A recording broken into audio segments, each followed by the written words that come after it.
My name is Kendra, and I'm 34 years old.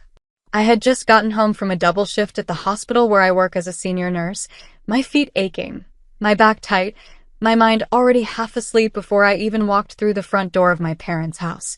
My husband Theo and I had driven over together that evening because my mom had called earlier asking us to come for dinner. Nothing unusual, just a family meal, she'd said. Theo waited in the car while I went ahead to let them know we'd arrived. I walked up the porch steps quietly, not wanting to startle anyone, and I was just about to knock on my parents' door when I heard voices coming from inside. Low, serious, the kind of voices people use when they think no one else is listening. I froze. The voice was my father's, steady and certain, the way he always sounds when he's already made a decision and is simply informing everyone else of it. And then I heard my brother's name, Colton, and I stayed still without meaning to, my knuckles an inch from the wood of the door. "Don't stress about the debt," my father said. "We'll have your sister cover it. She never refuses family." My mother's voice followed, softer but just as sure. "Kendra will handle it. She always does. We'll just explain the situation and she'll say yes. She never says no to us, you know that." Colton said something I couldn't fully make out, something that sounded like relief, like a man who had just been handed a solution he didn't earn. And then my father laughed. Actually laughed, the way you laugh when a problem has already been solved and you're just waiting for the paperwork to catch up. I stood on that porch for what felt like a full minute. My hand never touched the door. My chest had gone completely still, the kind of still that comes right before something inside you breaks or hardens for good. I turned around and walked back to the car. I didn't say a word until I was sitting in the passenger seat with the door closed. Theo looked at me immediately. He's always been able to read my face before I've even processed what I'm feeling myself. "What happened?" he asked, and I told him exactly what I'd heard. Every word, every laugh, every syllable of that conversation that had been going on without me while I was expected to simply show up and open my wallet on command. He didn't interrupt. He didn't minimize it. He just listened with that quiet, focused attention he has, and when I finished, he sat back and was silent for a moment. Then he said, "Kendra, first thing tomorrow morning, I want you to move every penny out of your personal account." I looked at him. "What?" "Every penny," he repeated, calm and completely serious. "Move it somewhere they can't access, somewhere your name is the only name on it. Your savings, your overtime deposits, everything. Do it before anyone in that house has a chance to call you and spin a story." I didn't argue. Something about the way he said it, not panicked, not angry, just clear and protective, made me trust him completely in that moment. He wasn't being cruel. He was being the one person in my life who was actually thinking about me instead of what I could do for someone else. We didn't go inside for dinner that night. I told my mother I wasn't feeling well, which wasn't entirely a lie. I felt sick in a way that had nothing to do with my body. We drove home in near silence, and Theo held my hand the whole way, his thumb moving slowly over my knuckles like he was trying to keep me tethered to something solid. That night I lay awake staring at the ceiling, replaying my father's voice. She never refuses family. They weren't even hiding it. They weren't ashamed of it. To them, my inability to say no wasn't a vulnerability they'd accidentally discovered. It was a resource they'd been deliberately cultivating for years. I was their safety net, their soft landing, their backup plan that never complained. By morning, I had done exactly what Theo told me to do. Every cent moved, every account reorganized, everything quiet and clean and completely out of reach. I felt something shift in me as I confirmed the last transfer. Not guilt, not grief. Just a strange, unfamiliar stillness that I slowly recognized as the feeling of protecting myself for the very first time. I didn't know yet what was coming, but I was ready. A week later, I finally realized what a genius my husband was when Mom knocked on my door.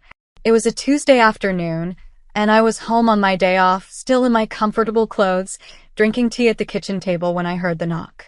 I knew before I even stood up. Something in the rhythm of it, 3 quick, impatient taps, told me exactly who was on the other side. I opened the door and there was my mother, dressed nicely, smiling the particular smile she saves for moments when she needs something but wants to make it look like a visit. Behind her, slightly to the left, stood Colton, hands in his pockets, eyes not quite meeting mine. We were just in the neighborhood, my mother said, stepping inside before I fully invited her. Thought we'd come see how you're doing. I stepped back and let them in. I didn't say much. I made tea. I set out cups. I sat across from them at my own kitchen table and waited. Theo was in the next room. I texted him the moment I saw them pull into the driveway, and I knew he was close. I didn't need him to speak for me. I just needed to know he was there. It took my mother 11 minutes of small talk before she got to it. 11 minutes of asking about my work schedule, commenting on my curtains, telling me Colton had been going through a difficult time lately. And then, with the ease of someone who has rehearsed this moment and found it completely reasonable, she said it. Colton had accumulated a significant amount of debt. She named a number that made my stomach tighten, and the family had discussed it and decided that the best solution was for me to cover it. She said it just like that. The family had decided. As though I had been present for that decision. As though my agreement was already factored in before I was even consulted. He's your brother, she added. Family takes care of family. I looked at Colton. He was staring at the table. He had the decency, at least, to look uncomfortable, though not uncomfortable enough to speak up or refuse the arrangement on my behalf. I set my cup down slowly. And then I said the word I had been practicing in my head for 7 days, the word that felt foreign in my mouth after 34 years of never using it in this family. I said, no. My mother blinked. The smile didn't disappear immediately. It flickered first, the way a light does before it goes out. What do you mean, no? I mean I won't be covering the debt, I said. My voice was steady. I was genuinely surprised by how steady it was. I heard the conversation at your house last week. Before I knocked. I heard everything Dad said and what you said, and I heard Colton's response.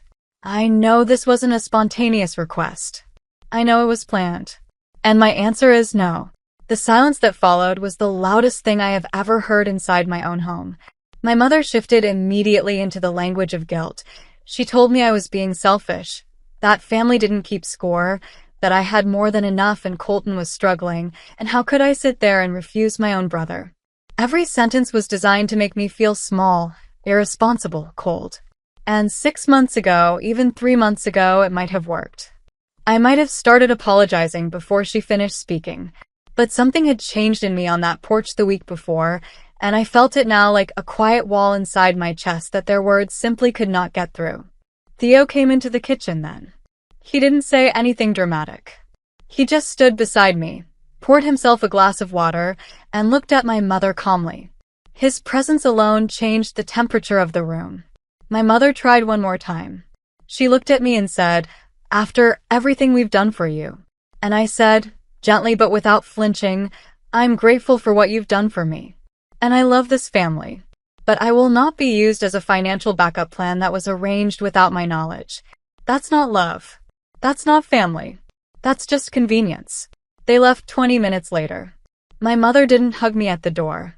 Colton said goodbye so quietly I almost didn't hear it. I closed the door behind them and stood in my hallway and felt something I hadn't expected to feel.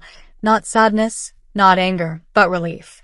Deep, settled, unfamiliar relief. Theo found me still standing there and wrapped his arms around me from behind. "You okay?" he asked. "Yeah," I said. And I meant it.